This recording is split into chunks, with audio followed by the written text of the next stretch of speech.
Jean-François, on est au Shop Santé pour parler des fameux shakes de protéines. La protéine, c'est bon, on a de la végane, on a de la bœuf, collagène, mais c'est quand le prendre? Parce que là, il y en a qui prennent ça en repas, en collation. C'est quand le meilleur temps pour le corps pour l'absorber?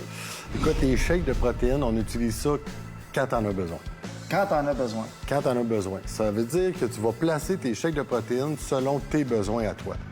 Et on peut l'utiliser en remplacement de repas. Ah ouais? Donc, c'est pas un repas, mais c'est un remplacement de repas.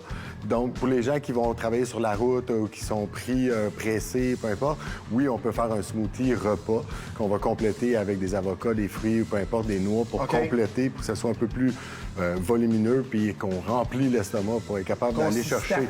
Exactement. Puis de chercher aussi tous les nutriments qu'on a besoin. Et les shakes de protéines, bien, principalement, on connaît le pré-entraînement, le post-entraînement. Et on peut les utiliser avant de dos et durant l'entraînement. Moi, je pensais que tu allais me sortir, il fallait le prendre à une place vraiment essentielle pour que le corps l'assimile au complet. Et là, tu me dis, on peut varier notre utilisation de shake.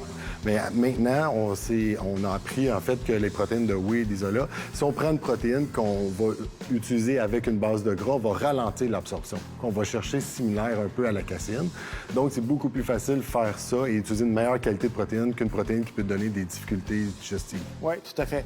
Mais moi, j'ai déjà fait ça là, dans mon temps, là, que j'étais en forme, puis jeune, puis vigoureux. Ça fait longtemps? Oui, il fait des décennies. Il fallait que je me lève la nuit pour prendre mon shake qui était sur ma petite table de nuit.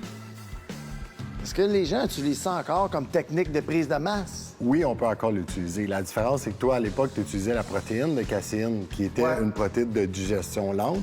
Maintenant, on va utiliser une whey, une iso, peu importe la protéine, mais on va utiliser une base de gras avec soit des noix, des avocats, pour ralentir l'absorption, pour donner à peu près le même effet que la caséine, qui va nous amener à aller chercher une prise de masse musculaire. Parce qu'ils disent, tu sais, c'est pas bon manger avant de se coucher ou quoi que ce soit, mais le corps, lui, il dort jamais. Il fonctionne toujours. Fait qu'on peut le booster en faisant ça, se levant la nuit puis prendre un petit boost. Bien, on peut faire ça parce que c'est assez difficile d'aller manger un steak à 3 heures du matin. Parce que l'objectif est d'aller nourrir le corps justement pour aller chercher de la masse musculaire. C'est vraiment pour un objectif précis. Donc, JF, en résumé, pour savoir c'est quand le meilleur moment pour nos besoins, consulter un professionnel comme JF. Merci, Sylvain. Ciao tout le monde.